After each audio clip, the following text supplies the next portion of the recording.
They say into your early life, romance game.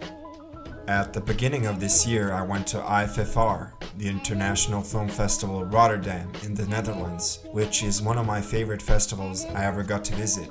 I'll also be making a vlog type video about my time and experience there. This video, on the other hand, is going to be about the films I got to see. I was there for 2 weeks and I saw a lot of films, some good, some not so good, and some hidden gems. The first film I saw at the festival was Dreamlife, directed by Melvin Motti. I have to say that it was an underwhelming start to the festival.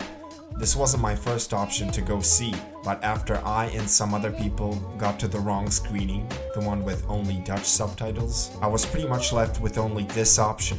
It was short, so I decided to fill the gap between then and another film later in the day.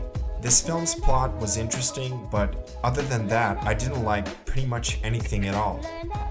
The story follows a man that goes into a cave to be completely isolated from the modern world.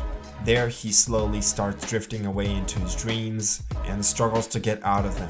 The cinematography at times was really impressive. The way they shot the inside of the cave reminded me of James Cameron's Sanctum. Having said that, the animation in the film was very amateurish. It could have worked if the film's theme and the subject wasn't so ambitious. It just felt like those two elements didn't fuse well at all. The opening to the film seemed like something a third grader makes in his first attempt at Windows Movie Maker. The acting was nothing to write about.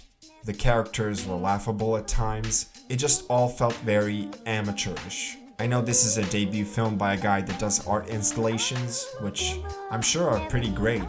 I just don't think he necessarily translated his ideas well to film.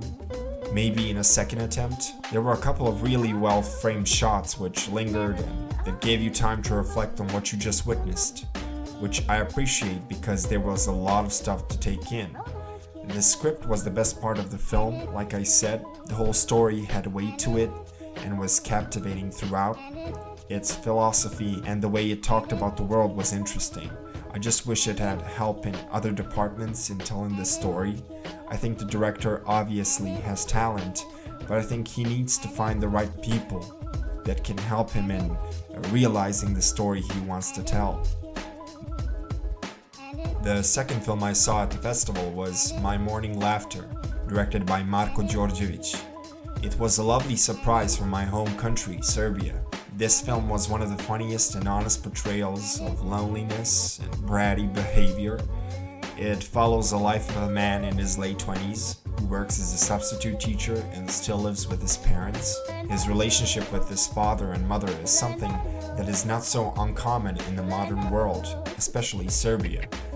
It is very relevant to the things young people go through, and it turns the whole problem of the film upside down and carries it suspended for the entirety of the film.